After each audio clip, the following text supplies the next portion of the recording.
એક નાનો એવું બાળક ગામડું ગામ અને ગામડા ગામી કેળા કાંઠે એનું ઘર, અને આવો મેળામાં માણસો આવે, માણસોની ખૂબ અવર જવર થઈ એટલે છોકરો પૂછે, ઓલી ગરીબ બાઈ હતી, હાવ ઘરમાં ફૂટી કોડી નહોતી, ભાચે ભાચે થીગડા રહી ગયા છે પોતાના હાડલામાં.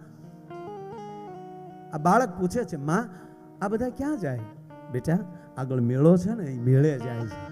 માં આપણે ન જવાય? જવાય ને બેટા, પછી જાઓ આપણે.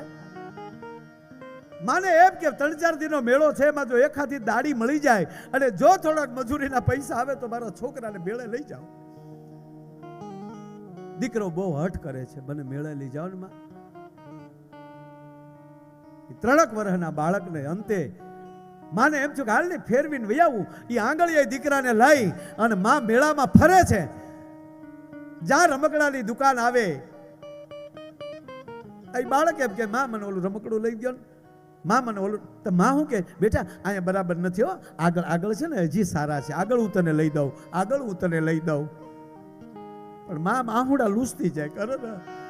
ભગવાન તે મને આવી ગરીબ બનાવી કે મારા દીકરા માટે એક રમકડું ન લઈ શકું. પાછળ એક અમીર માણસ, એક દયાળુ માણસ હાલ્યો આવતો હતો, એ ચિત્ર જોતો હતો. ઓહો, આ બાળકને રમકડું લઈ દેવાના પૈસા આ મા પાસે નથી, આ બેન પાસે નથી. થોડાક આગળ આવ્યા ને એટલે એ ભાઈએ હાથ કર્યો, બેન ઉભા રહ્યો તો બેન. હા ભાઈ, આ તમારો દીકરો કારુના રમકડાનું વેન કરે, મને ખબર પડી ગઈ તમારી પાસે પૈસા નથી તો હું લઈ દઉં તમને. તેથી આ દેશની આર્ય નારી એટલું બોલે છે, ભાઈ તને મારા પ્રણામ, વીરા તને મારા પ્રણામ. પણ આ મેળામાં દોરંગી દુનિયાનો કોઈ માણા મને તને એકલા મેળામાં જોઈ જાય અને તને પૈસા દેતા જોઈ જાય, અને કાલ હવારે મારીને તારી કોક દુનિયા વાત કરે એની કરતા ઘડીક મારો દીકરો રોવે ને એ મને મંજૂર છે. પણ મારે કોઈને આવી સહાય નથી જોતી. આ આત્મનિર્ભરતાની વાત આવી છે. હું મારી રીતે ઊભી થાવ, હું મારું કાર્ય હું કરું. પણ બન્યું એવું સાહેબ, બોલો માણસ કે કાંઈ વાંધો નહીં બેન, આપ જેમ કહો મારી બેન. એ દીકરાને લઈને હાલતી થઈ, એમાં એક ઢોર પડ્યું મેળામાં, માણસોની દોડભાગ થઈ અને છોકરાની આંગળી માના હાથમાંથી છૂટી ગઈ. એક બાજુ છોકરો વયા ગયો, એક બાજુ માં વયા ગયા. અને ઓલો જે વડીલ હતો એને ખબર જ હતી, બાળક બાજુ એને ધ્યાન રાખેલું. એ બાળકની પાછળ જાય છે. માં ને દીકરો તો બે છૂટા પડી ગયા, મેળામાં ભૂલા પડી ગયા. આ દીકરાને આ માણસે તેડી લીધો અને દીકરો રડે છે, માં માં મારી માં, હમણાં હું તારી માં પાસે લઈ જાઓ, પણ તું ક્યારનો રમકડા માંગતો છો ને, હાલ હવે કે તને ક્યું રમકડું લઈ દઉં. તેથી આ દેશનું એક બાળક એટલું બોલ્યું છું કે હવે મારે રમકડું નથી જોતું, મને મારી માં જોવે છે, મને મારી માં પાસે લઈ જાવ છે. કહેવાનો અર્થ આ મેળાઓમાં આવી સંસ્કારની વાતો નીકળી છે. અને આ જીવન જ ગીત છે સાહેબ. મેળામાં કેવા પ્રકારના ગીતો, તુષારભાઈ, ગીત વગર માણસ જીવી જ ન શકે. આ ગીતથી તો જીવન ચાલુ થાય, હાલરડેથી ચાલુ થાય ને હાય હાય પૂરું થાય. લ્યો હાય હાય મરશું ગીત જ છે ને ભાઈ. તમે ગીત વગર રહી જ ન શકો. અને જેને એક ગીત આવડતું હોય ને તો એ કોઈ દી એકલો ન હોય, એકલો હાલ્યો જતો હોય તો ગીત એને સથવારો આપતો હોય છે ભલામણ. એ અમારો ગામડાનો માણા ખાલી રામાપીરનો હેલો આવડતો હોય તો રાચે એકલો પાણી વાળતો વાળતો ગાતો, હેલો મારો હાંભળો રણુજાના રાય. તમે ભયમાંથી મુક્ત રહી શકો, તમે કોઈ દી એકલા ન રહી શકો. ગીત તમને સપોર્ટ કરશે સાહેબ. સઠ્ઠીના ગીતથી ચાલુ થાય, હાલરડાના ગીત આવે, પછી સંબંધના ગીત આવે, અને લગ્નના ગીતની તો વાત જ જવા ગયો. ઓહો હા, એટલે ભાઈ લગ્નની વાત આવે ને તાર ભગવાન જાય. 80 વર્ષના ગઢવી સાહેબ, 80 વર્ષના બાપા કડિયાની કહું મળે ટૂટવા. ભાઈ ભાઈ ભલે તાણ હતી પણ આપણે ઘોડે ચડેલા. અને હવે તો ઘોડા એવા એવા ખાટલા ઉપર ઘોડા ચડે હો. હમણાં તો મેં એક વિડીયો જોયો, તે વરરાજો ઘોડું ખાટલો ઠેકાડતો હતો. ઘોડો સમજી ગયો કે મારા દીકરા ખોટો ઉપયોગ કરે, ઊંધો નાખ્યો. હજી વરરાજો ખાટલે છે. આવા ખોટા નવતર પ્રયોગ ન કરવા સાહેબ. ઘોડા ઉપર બેસી, એ ઘોડો દેવ છે, એની પર વરરાજો બેસે તો શોભતો હોય છે અને બેસવું જ જોવે, પણ આમ નિરાતે. કન્યા બિચારી વાટ જોઈને બેઠી હોય ને, આપણે ગમદીન પડી માંડવાને બદલે મામેરું ભરવાને બદલે ડોક્ટરના ઓલા ભરવા પડે.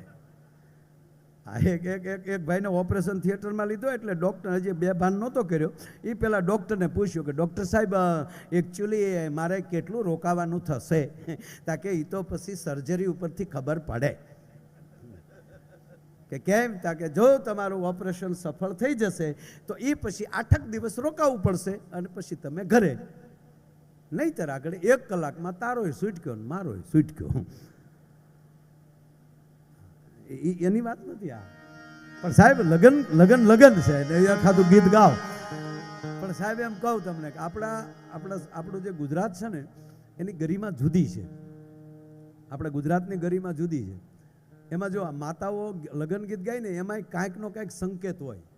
એક ગીતમાં હું વર્ષોથી ગીત સાંભળું છું. એ ગીત મને હમણાં સમજાણું. બોલો, લગન થઈ ગયા મારે આ 30 વર્ષ છે. એ ગીત મને આ 2 દીમાં સમજાણું. હમણાં કહેતા હોય તો એક કડી ગાવ.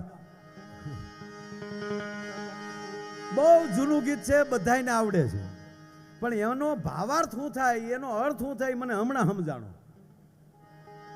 મોર તારી સોનાની સાચ, એનો અર્થ વરરાજાને મોરલો કીધો છે. શું કામ? દુનિયાનો કોઈ પણ રંગ બાકી ન હોય કે મોરલાની અંદર ન હોય. એમ જેના લગ્ન હોય ને એ વરરાજામાં દુનિયાના તેદી તમામ રંગ હોય. એટલે વરરાજાને મોરનું બિરુદ આપ્યું. પણ કીધું તારે સોનાની ચાંચ. હે દીકરા, એ વરરાજા, તારા મોઢામાં હોના જેવા વેણ નીકળવા જોવે. તારો શબ્દ જે આડો અવળો ન થવો જોવે.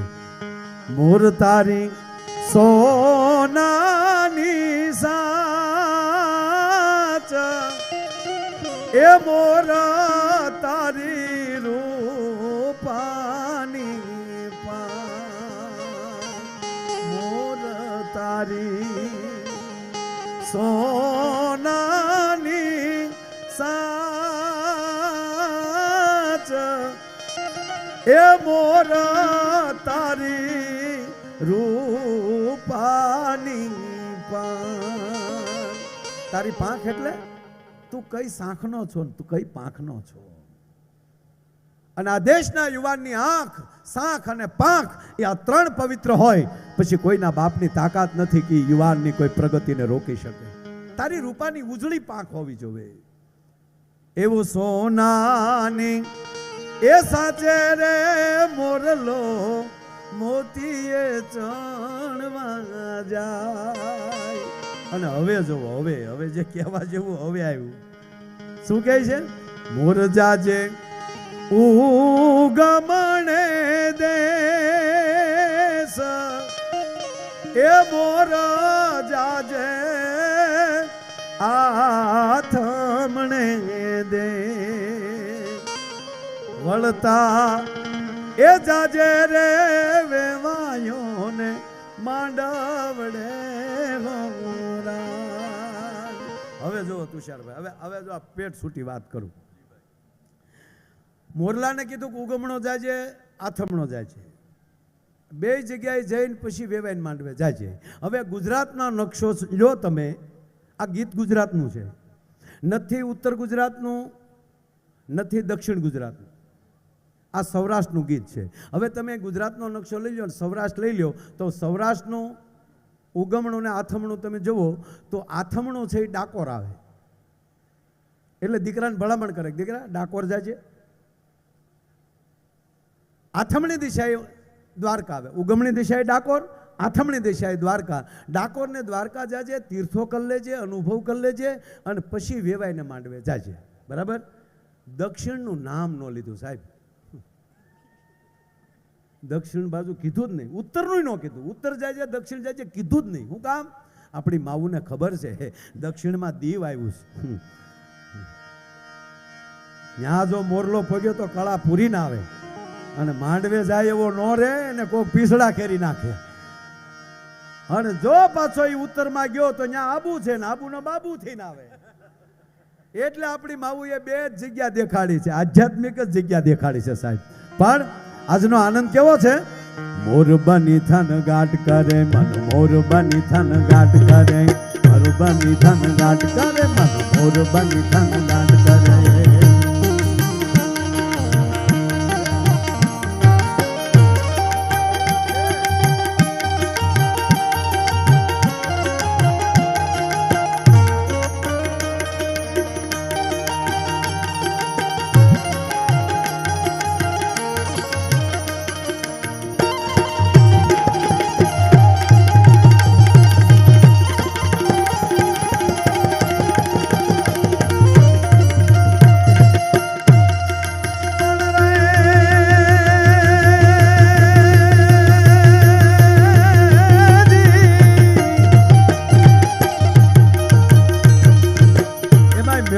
એટલે ગીત યાદ આવે એ રંગ મોરલડી વાતમાં વહેતી રહે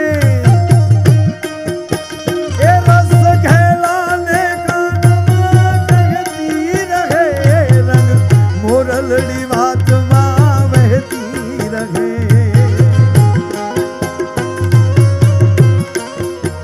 એ આજ મેળે મળેલ પાછા મળશે નહીં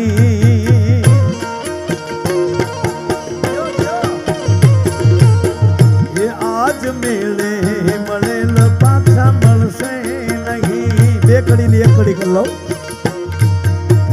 એ વહી જાતા આ વેણ પાછા વળશે નહીં જો ગુજરાતી ભાષાની મજા જુઓ એ વહી જાતા આ વેણ મોઢામાંથી નીકળેલો શબ્દ પાછો નહીં ફરે એવાનો વેણ કાઢો કોઈના દિલને ઠેસ વાગે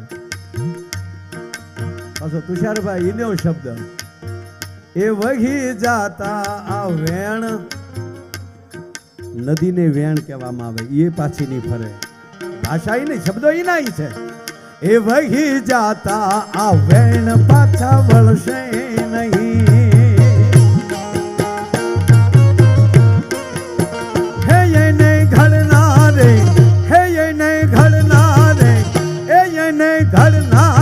સુરમાં જ બોલી ગળી મેળે મેળે એ મેળે મેળે એ મેળે મેળે મોરલડી હેલે ચડી એ જી હેલે ચડીને રાંગ રેલે ચડી એવી હેલે ચડીને રાંગ રેલે ચડી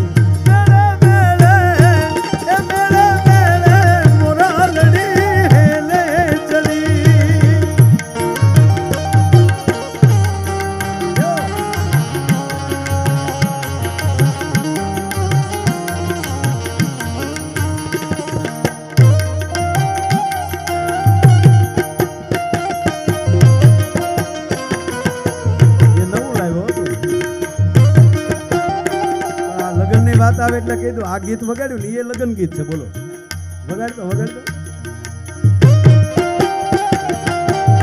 આનાથી તુષારભાઈ રૂડું લગ્ન ગીત ન હોય વગાડ લે વગાડ આ બેયના બાકી છે મારા દીકરા ઉલ્લી ઉલ્લી તબલા વગાડે બોલો આ 10માં સારી રીતે ફેલ થયો તાળીઓથી બધાઓ પહેલી વાર પરીક્ષા આપી જ્યારે 2 વિષયમાં બીજી ટ્રાયમાં 4માં ઉડ્યો મેં સાબાશ હવે ટ્રાય દેતો નહીં નહીતર શિક્ષકો પાછા વિચારમાં પડશે વગાડી દો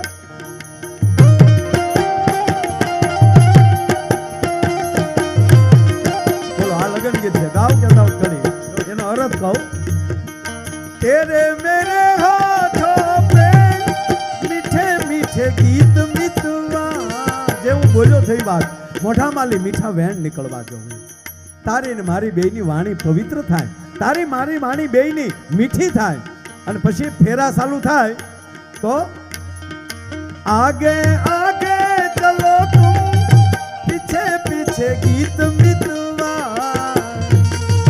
તેરે મેરે હોઠોं पे મીઠે મીઠે ગીત મિતવા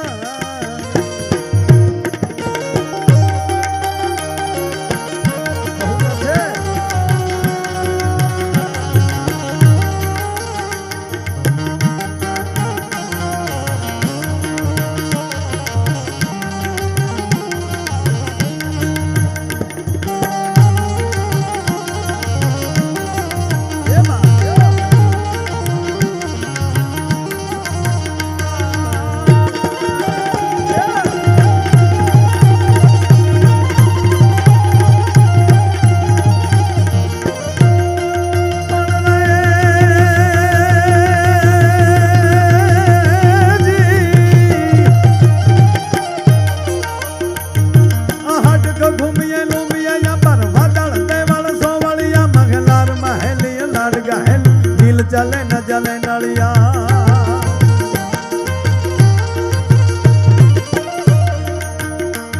अंतर्गात आकाश करे धर्म पर अब नया सर्व भरिया